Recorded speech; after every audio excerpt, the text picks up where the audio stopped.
Si tu bosses dans l'IT actuellement en ESN, que tu sois à 50, 60, 70K, 80K par an, il y a de grandes chances que si je te dise, un, est-ce que tu te sens rémunéré à ta juste valeur, tu me dises non.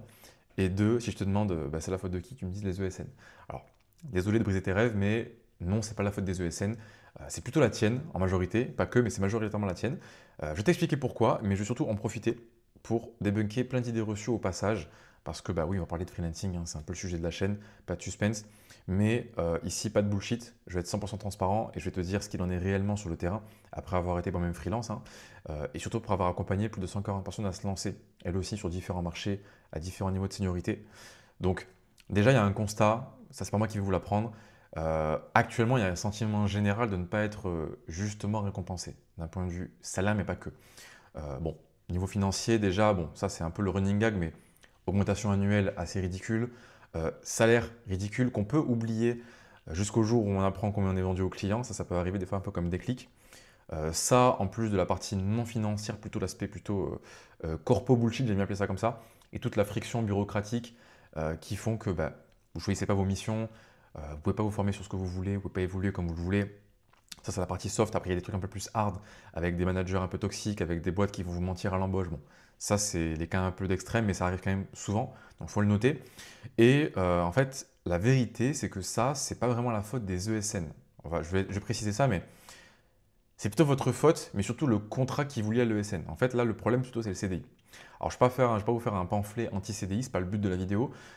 Quoique, peut-être que si, mais le CDI va vous lier politiquement à l'ESN, en gros. C'est ça le principal problème. Si on devait vraiment résumer la vidéo, vous pouvez arrêter là après si vous voulez. C'est le CDI qui va vous lier politiquement à l'ESN. Et ce qui va impliquer tous les points négatifs que je viens de vous citer. Alors que, en réalité, et on va expliquer ça, vous pourriez faire littéralement le même travail, mais vraiment le même travail, même potentiellement pour la même ESN, avec un salaire 2 à 3 fois supérieur, net. Alors, selon votre forme juridique et votre stratégie financière, on ne va pas rentrer dans le détail dans le débat, mais ce n'est pas un débat d'un point de vue financier, vous allez gagner plus d'argent. Voilà. Euh, Ça, plus la liberté de bosser pour qui vous le souhaitez, sans avoir de problématiques de politique interne, ça c'est aussi un gros point. Et du coup, pas besoin de jouer au jeu, le corporate game, le fameux jeu corporate, pour espérer une évolution qui n'arrivera jamais, une augmentation ou une faveur du grand prince qui est le manager de votre secteur. Parce que vous avez vu voilà, que ça ne sert à rien, dans tous les cas, c'est votre collègue médiocre qui va être meilleur que vous à la machine à café, qui va réussir à choper les augmentations et les meilleurs postes. Donc, le but justement, c'est de ne pas rentrer dans ce jeu du corporate game, de vraiment être dans l'aspect freelancing, d'être dans un contrat différent qui va faire que vous aurez du coup tous ces avantages-là. Donc salaire, liberté, et pas que, mais c'est les trucs principaux que les gens recherchent, c'est ce que j'ai recherché aussi d'ailleurs, hein. Euh, et du coup, pour ceux qui ne connaissent pas vraiment le freelancing, ou qui connaissent un peu de loin, qui ont beaucoup d'a priori là-dessus, ce que je peux comprendre, parce qu'il y a beaucoup d'informations contradictoires, il y a beaucoup de gens qui ne font pas forcément la meilleure pub qu'on pourrait faire au freelancing. Je vais vous faire un petit récap. Donc, on va parler de plusieurs points. C'est plein de questions aussi qui sont revenues que je vais un peu traiter. Donc, des questions que j'ai eues sur LinkedIn, par commentaire, YouTube, etc. Ou même dans la vraie vie, hein, parce que voilà, moi, comme j'étais dans le milieu, jusqu'à très récemment, bah, tous les gens avec qui je bossais avant, qui étaient en CDI, ou même mes potes, hein, ont plein de questions, et à juste titre, et des interrogations, ils sont très sceptiques sur plein de choses. Donc, là, je vais un peu tout brasser sur les sujets principaux. Et si d'autres questions que vous avez, vous pouvez les poser en commentaire, je vous dirai ce qu'il en est. Donc, déjà, il faut comprendre le principe même, le business model. Donc, le truc qu'on vous dira jamais, parce que ça sert à rien, des fois c'est trop compliqué, mais moi je vais vous le dire parce que ça fait une grosse différence, c'est que le freelancing, ça veut rien dire. Freelancing, on peut faire n'importe quoi. On peut être freelance en design, à faire des missions au forfait à 200 balles. On peut faire des missions en freelance d'audit de cybersécurité à 2 000 € par jour. On peut faire comme ce que moi j'ai fait, des missions plutôt régie long terme pour des clients grands comptes en full time, des missions qui vont vous rapporter 60 000, 100 000, 200 000 € et qui vont se faire sur 6 mois, 1 an, 2 ans. Ça n'a rien à voir. Ça n'a vraiment rien à voir. Donc il faut comprendre qu'il y a vraiment deux choses. Le but de la chaîne, c'est le sujet le plus simple aussi à traiter, c'est de considérer une seule option du freelancing, c'est le freelancing en régie, full time, pour les grands comptes, et en passant par des ESN. Donc c'est quand même un truc très niché, mais c'est, on va dire, la face la plus... en fait, je pense que c'est la face majoritaire du freelancing, hein. Ceux qui font de l'argent, en tout cas en freelance, c'est souvent ceux qui sont dans ce cas de figure-là. Donc pour expliquer les mots rapidement, donc freelance, vous avez compris, vous êtes indépendant. Régie, ça veut dire que vous êtes payé au temps passé. Donc c'est un fonctionnement comme quand on est en CDI dans une ESN, où on facture à la journée. Full time, bah, c'est dans le nom, vous travaillez à temps plein, c'est pas des missions que vous allez faire 2 jours par semaine ou quoi, c'est du full time. Ou alors quasiment full time, quoi, du part time à 4/5e, un truc comme ça. Grand compte via ESN, mais c'est parce que vous allez cibler du coup des grands comptes, des clients, des grosses boîtes, hein, pas forcément du CAC 40, mais des grosses boîtes. et passer par des intermédiaires, donc des boîtes de services, ces fameuses ESN qui font en général crisser un peu des dents. Donc, ce qu'il faut comprendre, c'est que ce mode de freelancing-là, comparé à tout le reste, c'est pas un sujet qu'on verra aujourd'hui, j'ai fait des vidéos pour en parler, mais c'est pas le sujet d'aujourd'hui. Donc tout ce qui va être les missions au forfait, tout ce qui va être les marchés hors IT, ça c'est un truc qui n'a rien à voir. C'est un truc qui n'a rien à voir. Le freelancing en régie full-time pour des grands comptes, il y a des ESN, pour moi c'est un peu une partie très nichée et c'est surtout aussi une anomalie de marché. Vous allez comprendre pourquoi. Quand on l'explique aux gens, ils sont sceptiques parce qu'en fait, quand on l'explique, ça n'a pas de sens. En fait. Comment ça peut exister ce truc? Du coup, je vous expliquais comment ça peut exister. Donc, comment ça fonctionne? Beaucoup de gens sont étonnés et me disent d'où vient l'argent? Parce qu'on explique, ouais, je suis freelance, je gagne 8 000 € par mois et je fais le même travail qu'avant. Alors qu'avant, j'étais payé 2 000 € par mois. Donc, on peut se dire légitimement, d'où vient l'argent? C'est pas magique, on ne va pas passer de 2 000 à 8 000 comme ça. Il y a forcément un truc, quelqu'un qui paye plus d'argent ou voilà. Oui, mais non. Et je vais vous expliquer ça aussi. Et aussi, l'autre question qui va avec, c'est pourquoi l'entreprise, elle me paierait moi, freelance, à 8 000 € par mois. Alors, c'est en chiffre d'affaires hors taxe, attention, c'est pas en revenu. On va y revenir aussi à ça. Alors qu'elle me pourrait payer le mois CDI d'avant, quoi. Ça, je vais vous expliquer pourquoi c'est possible, pourquoi ça marche et pourquoi il n'y a pas du tout de débat là-dessus. C'est juste une question de compréhension des CDI et des structures juridiques et de la fiscalité en France, en fait. Donc, déjà le modèle économique. Le modèle économique, c'est quoi? On va prendre le sujet large, hein, pas forcément le freelancing. On va essayer de comprendre aussi pourquoi les ESN fonctionnent, d'où sort leur argent, pourquoi ça se passe aussi mal quand on est en CDI. Quand une entreprise a besoin d'une ressource temporairement, je mets avec des très gros guillemets parce que le temporairement, ça peut durer 3 ans, hein, mais elle passe souvent du coup par une boîte de prestations externes. Une boîte de prestataires, c'est ce qu'on appelle les fameuses ESN. Donc ESN, c'est pour entreprise de services du numérique. Mais en fait, c'est une agence. Vous pouvez imaginer ça comme une agence, ou appeler ça comme vous voulez. Une boîte de conseil. Il y en a qui vont différencier. Moi, j'en ai rien à foutre. C'est pareil. C'est des boîtes qui ont des consultants qui mettent chez des clients et qui sont du coup externalisés. Ce pas des gens qui sont embauchés chez les clients en direct, en interne, en CDI. Des gens qui sont externes. Ces gens-là, ces gens externes, donc ces consultants qui sont des développeurs, des experts data, des chefs de projet, peu importe le niveau aussi, bah en fait, ils peuvent être en CDI ou en freelance d'ailleurs, hein. Finalement, on n'a rien à faire, hein. Et donc, dans les ESN, du coup, leur taf, c'est quoi? C'est de staffer sur différents marchés, différents profils à différents niveaux pour pouvoir répondre à ces demandes temporaires. Des fois, il faut réagir vite pour ces clients finaux. Donc, ces consultants, ces experts, ils vont être vendus aux clients à la journée. Donc, le client va acheter par jour ces consultants. Même s'il y a un contrat qui va lier l'engagement sur 3 mois, 6 mois, 1 an, au final, c'est facturé à la journée. C'est pas facturé au forfait avec un résultat, ça peut arriver, mais c'est souvent à la journée.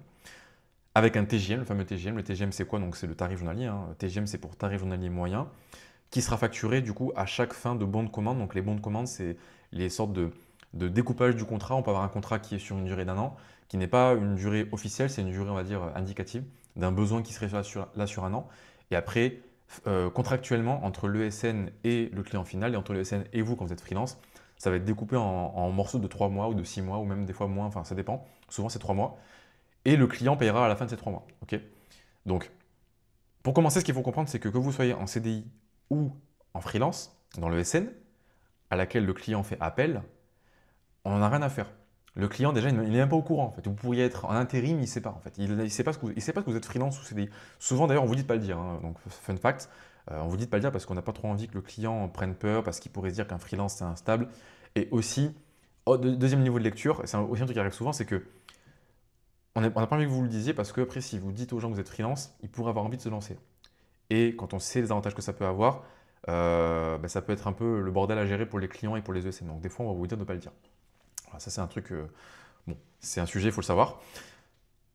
Donc, CDI, freelance dans le SN, on s'en fiche. Le client final, donc imaginons, on va imaginer Airbus. Moi, je suis à Toulouse, Airbus, c'est un des plus gros clients dans n'importe quel, dans tous les domaines. Airbus, il dit, il me faut un ingé data. Il me faut un mec qui sait faire du talent, qui sait faire du Spark, j'en sais rien, peu importe.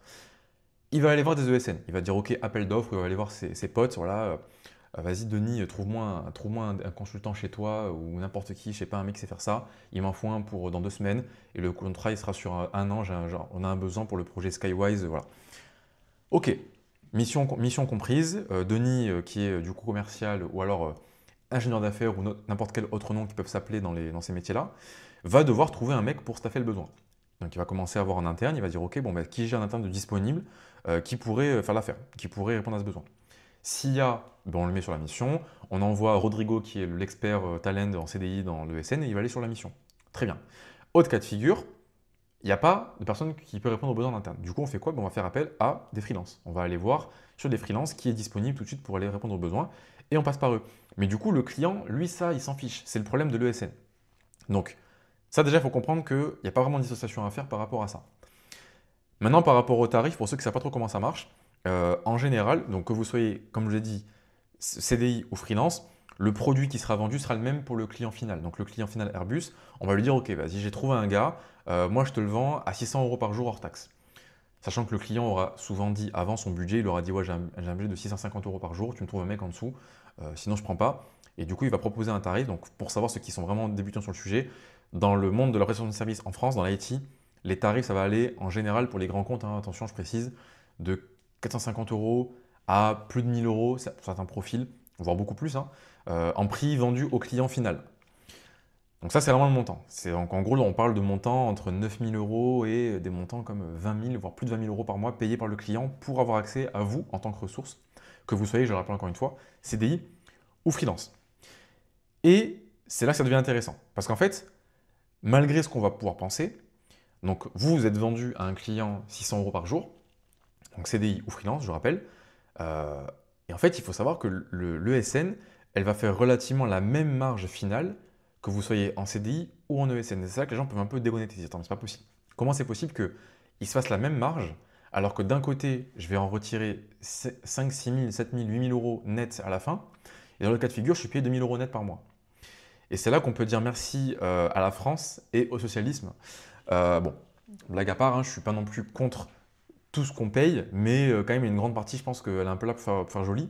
Donc, je ne vais pas vous faire le calcul, on n'est pas là pour ça. On pourra le faire si vous voulez, mettez-moi en commentaire si vous voulez que je vous détaille tout ça.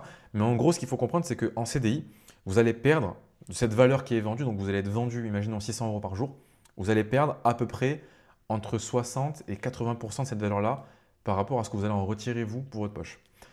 Donc vous passez d'un salaire de, imaginons que vous êtes vendu à 500 € par jour, vous allez avoir un salaire net avant impôt d'à peu près 150 € par jour. C'est des moyennes, voilà, c'est au doigt mouillé, c'est à peu près ça. Donc vous allez perdre à peu près 70% de la valeur que vous avez créée. Ok, après évidemment, il faut que quelqu'un se fasse une marge. Je ne dis pas que le fait que le SN fasse une marge, il n'y a pas de souci, il y a un problème. Mais ne croyez pas que c'est le SN qui prend toute cette marge-là. Quand je vous dis que vous perdez 70%, c'est pas 70% qui part à l'ESN en fait, justement. Et en fait, en freelance, quand on comprend ça, on sait que la SN elle prend à peu près toujours la même marge, mais nous, on va essayer de bypasser tous ces frais qui vont faire qu'on perd beaucoup d'argent en CDI, parce que nous, on va gérer ces frais nous-mêmes. Ces frais, ça va être quoi? Ça va être toutes les charges patronales, donc ça va être en gros l'URSSAF, l'URSSAF++, tous les frais qui vous sont payés d'office en CDI, que vous n'avez pas forcément envie de payer ou besoin de payer, comme la mutuelle obligatoire, tout ce qui va être les provisions de risque pour les intercontrats, parce que quand vous êtes un intercontrat en CDI, vous êtes payé. Donc le SN prend ça en compte dans sa marge, mais ce n'est pas vraiment une marge, c'est plutôt un fonds de sécurité qui devient une marge si effectivement vous êtes tout le temps staffé, mais qui en général est plutôt là pour du coup combler les trous. Donc ce n'est pas vraiment une marge commerciale, on va dire. Provision intercontrat, tous les congés payés, enfin tout ce que vous savez en CDI, vous savez comment ça marche, quoi. En freelance, c'est vous qui gérez ça.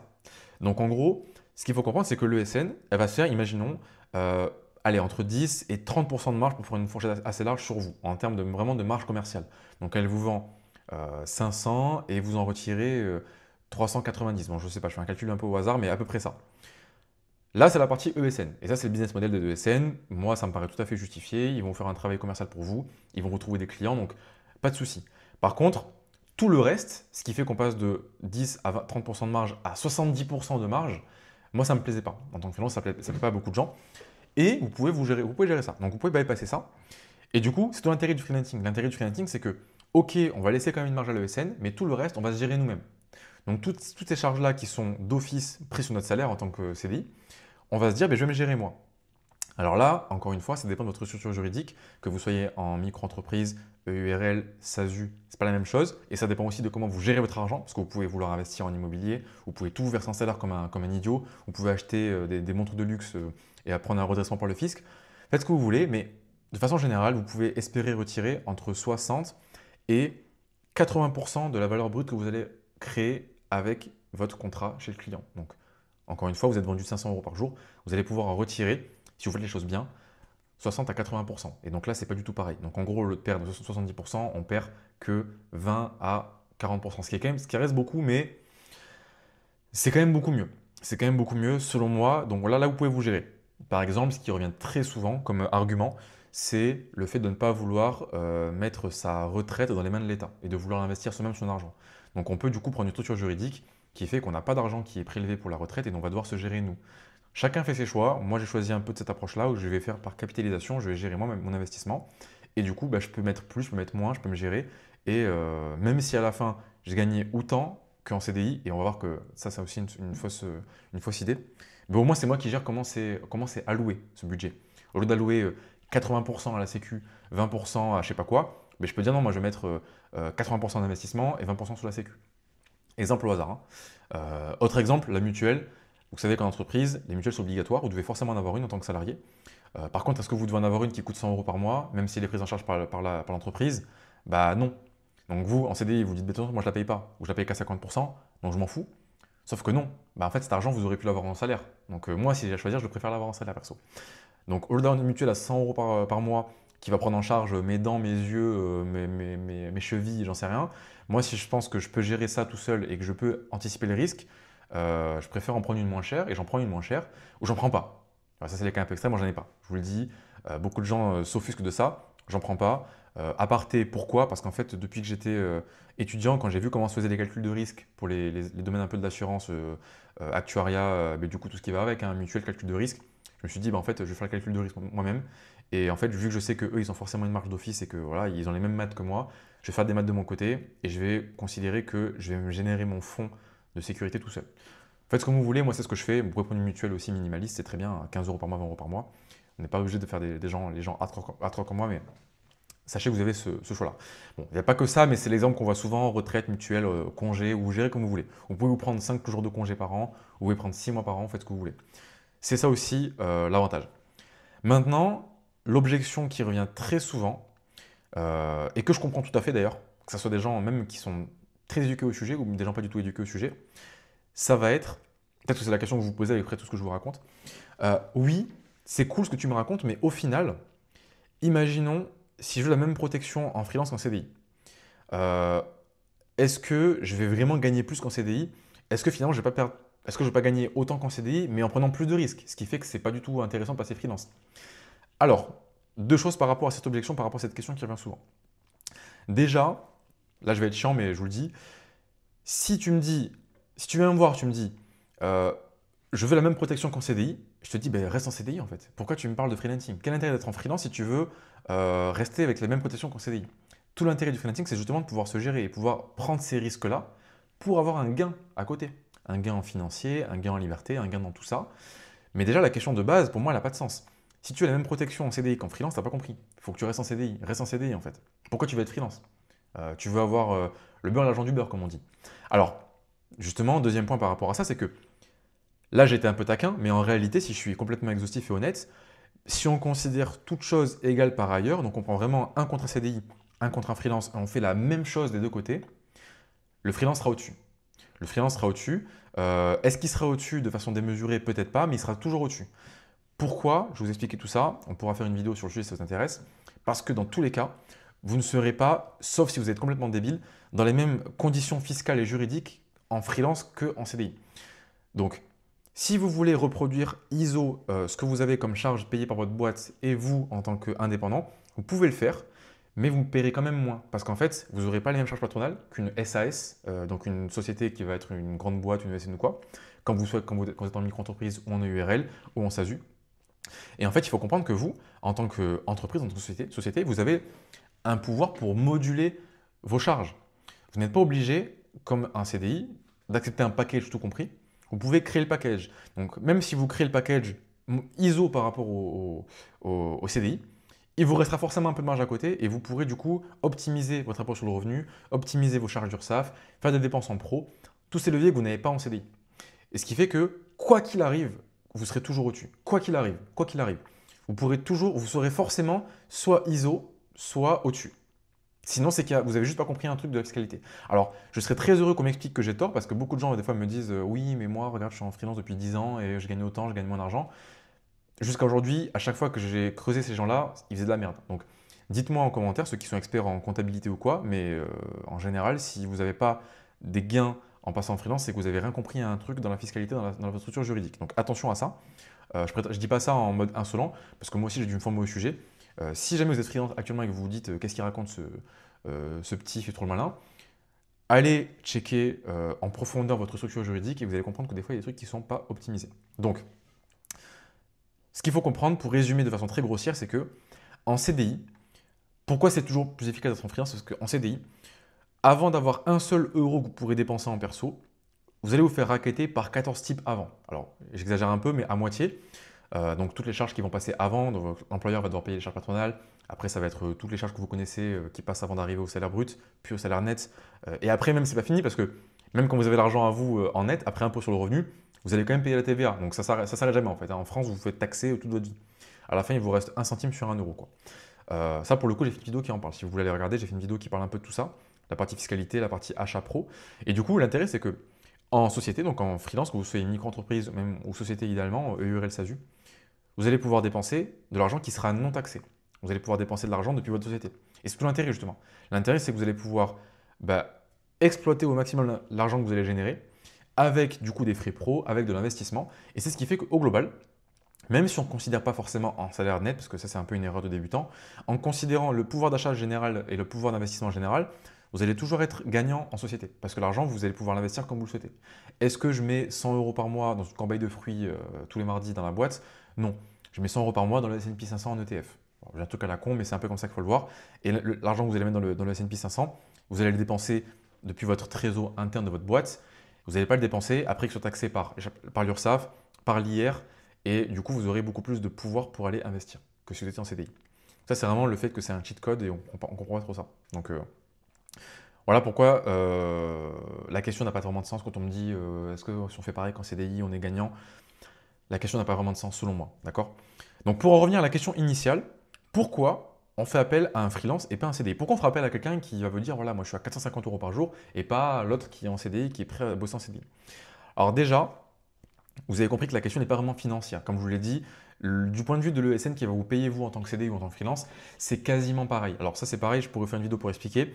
C'est pas parfaitement identique, mais c'est quasiment identique. Il n'y a pas un rapport x2. C'est pas comme on pourrait l'imaginer, un freelance qui coûte 5 fois plus cher qu'un CDI. C'est pas du tout vrai. Ça coûte des fois plus cher, oui, mais il y a aussi un truc qu'on oublie, c'est qu'un freelance c'est pas le même produit. C'est un produit qui a plus d'intérêt pour un CDI. On va en parler justement. Mais c'est pas une question financière.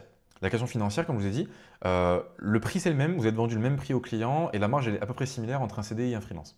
C'est juste qu'après il y a des charges qui vont s'accumuler quand on est dans un contrat CDI.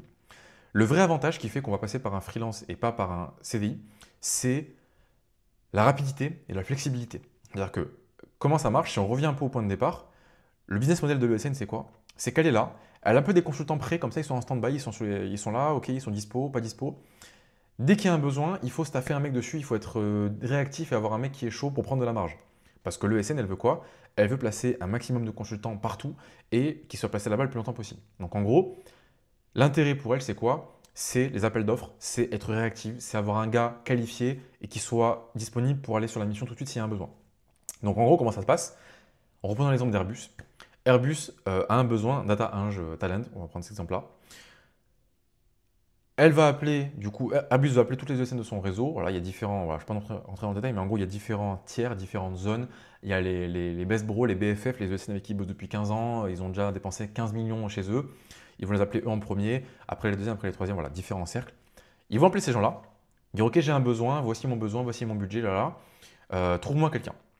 Le SN, elle va tout de suite aller regarder qui j'ai de dispo en interne qui fout rien, un intercontrat, qui fait sa journage en Minecraft et qu'on paye à rien faire, quoi. En gros, je caricature à peine.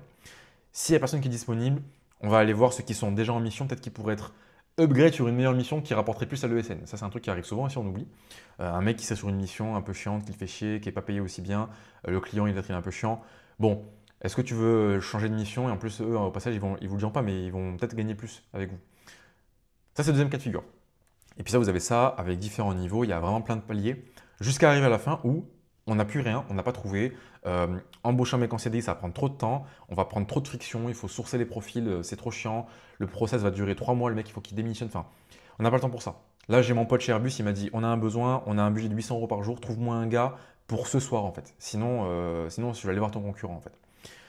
Donc là, dernier recours, ou pas forcément, parce que ça commence vraiment à se démocratiser, ça devient vraiment une option quasiment qu'on va prendre au même palier qu'un CDI, ben les freelances. On va aller choper des freelances qui sont disponibles à ZAP. C'est des gens qui sont là aussi pour faire de l'argent. C'est des profils différents d'un point de vue état d'esprit. Donc déjà, ils sont souvent disponibles à ZAP ou très rapidement.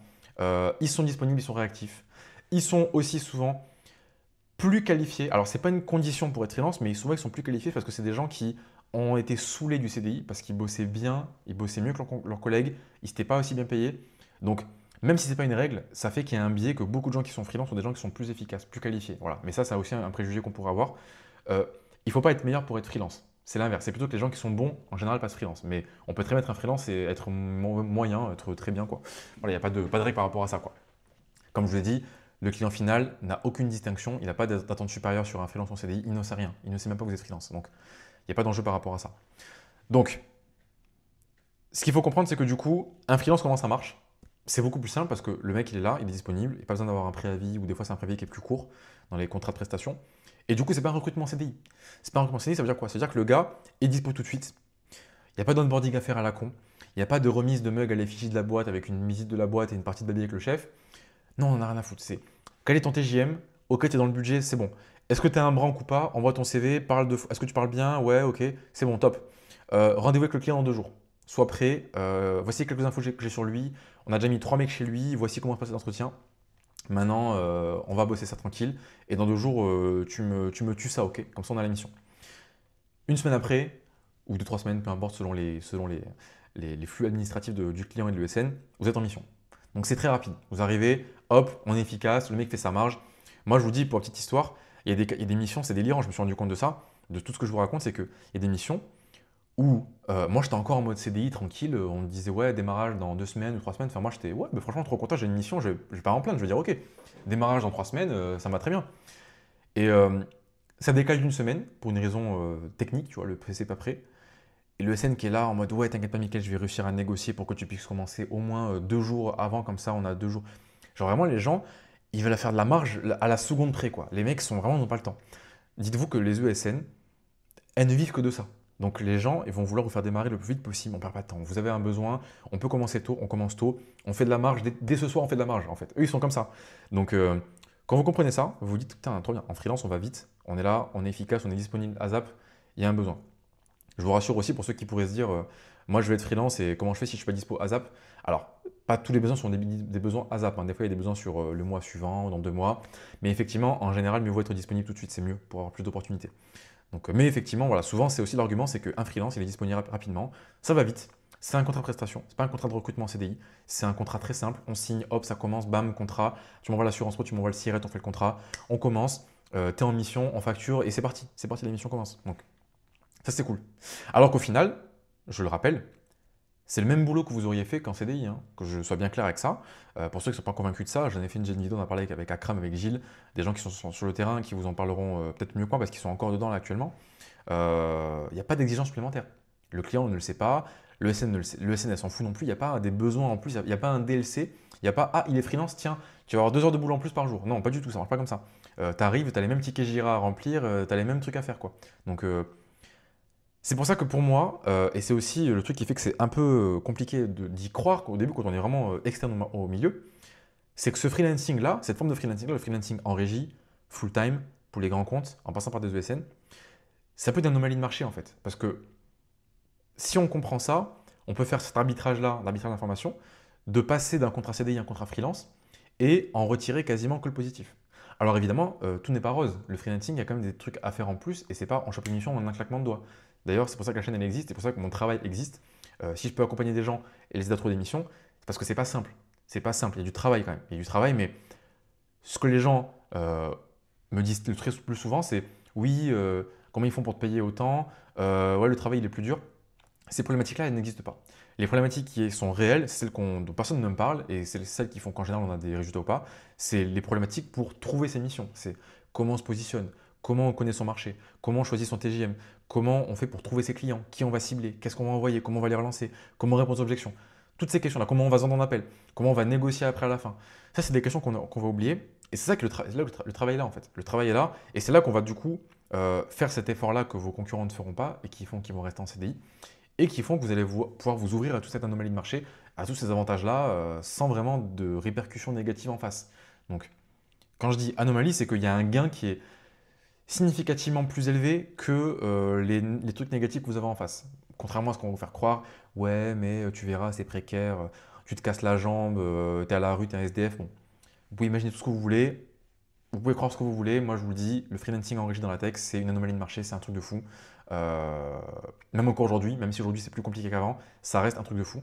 Donc, il faut juste comprendre que la complexité, elle n'est pas là où vous imaginez, elle est dans la partie dont je vous ai parlé avant, le positionnement, tout le reste, etc. Donc, en gros, le freelancing dans la tech, c'est des gens qui ont été en contrat CDI, peut-être comme vous actuellement, qui ont compris que c'était un contrat qui était inefficient et qui se sont dit, je vais décider moi-même de me gérer et de du coup faire du levier par rapport à ça. Donc il va comprendre qu'en société en France, on a quand même beaucoup plus de leviers, levier financier, levier par rapport à toutes les choses qu'on a vues jusqu'aujourd'hui.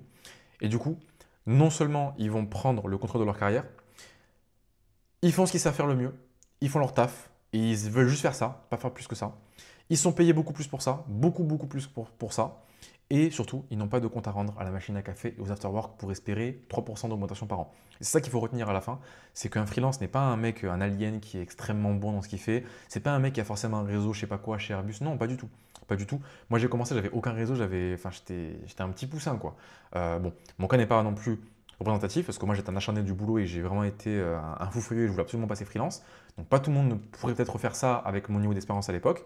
Mais dans tous les cas, que vous ayez un peu d'expérience, beaucoup d'expérience, si vous avez une approche qui est carrée, vous aurez des missions, il n'y a pas de souci, pas de souci là-dessus, quoi. Donc, maintenant, la grande question, c'est quoi? La question que vous allez vous poser, c'est très gentil, tu m'as expliqué, le freelancing, c'est trop bien, tu vends très bien ton truc, on a compris. Maintenant, la grande question, c'est comment on fait pour se lancer? C'est aussi le truc. Maintenant que vous êtes convaincu, vous avez dit, ok, le freelancing, tu m'as convaincu, je suis intéressé. Donc, vous avez deux options pour vous lancer en freelance.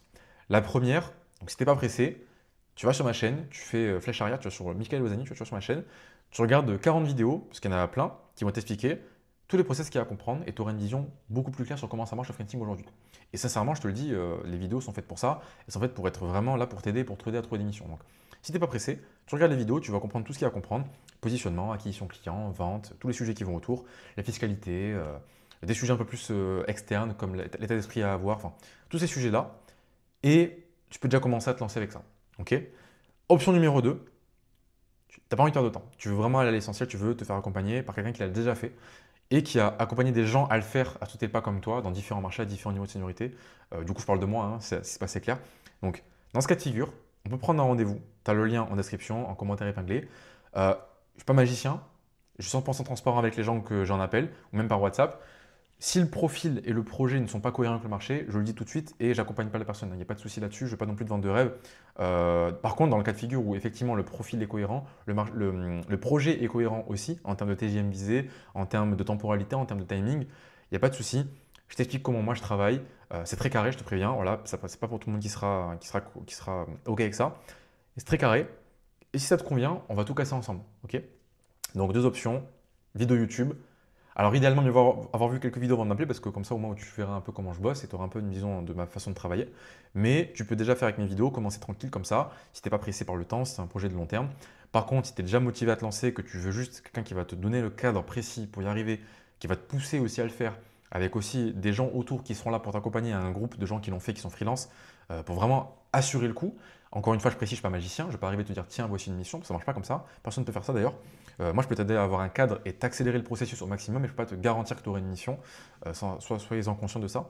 Donc, pour ça, on prend rendez-vous, on en parle. On n'en parlera pas WhatsApp, on fera un appel. Et si le projet est cohérent, si tout est OK, je te le dirai. Si ce n'est pas le cas, je te le dirai aussi. Et si c'est bon pour toi, je t'expliquerai comment on va tout casser ensemble et comment on va arrêter de faire des afterwork à la con pour espérer d'avoir une augmentation et de passer senior, alors qu'à la fin, tu ne gagneras que 2 euros de plus par jour net.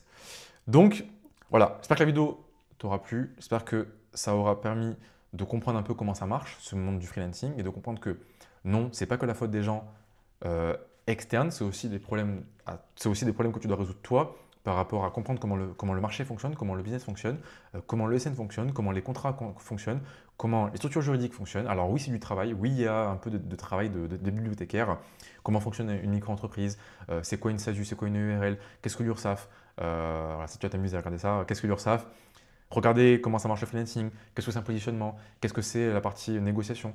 Oui, il y a du boulot. Il y a du boulot. Moi, je ne vais pas te dire, on va arriver, méthode secrète, vas-y, tu as une mission de 2 semaines. C'est pas vrai.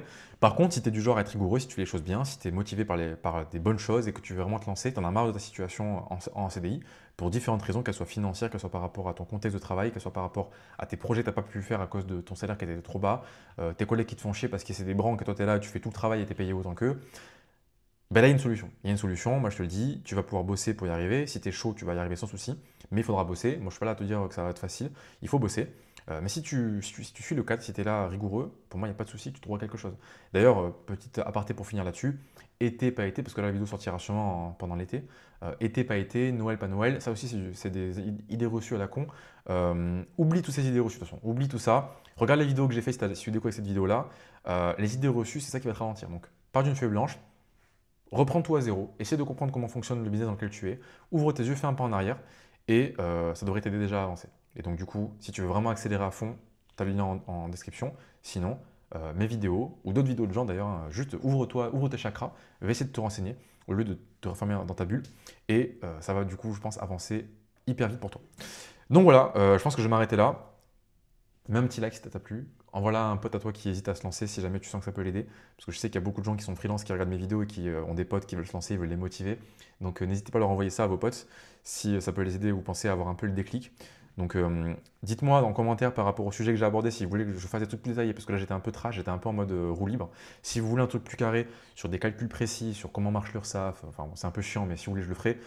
Combien payent les ESN quand elles vous payent en CDI, où part l'argent, qui a quoi, est-ce que c'est Macron qui se paye des Bentley avec l'argent, enfin si vous voulez comprendre vraiment ça, moi je vous le fais, il n'y a pas de souci. Moi je vous le fais en mode full autisme, mathématique, on fait les calculs. Là au moins il n'y aura pas de débat possible. Mais bon, j'espère que vous n'aurez pas besoin de ça pour vous convaincre de tout ce que je vous ai raconté. Donc, like, commentaire, abonnez-vous, prenez rendez-vous, faites ce que vous voulez, faites rien. Je vous dis à très bientôt et ciao les gars, allez à plus.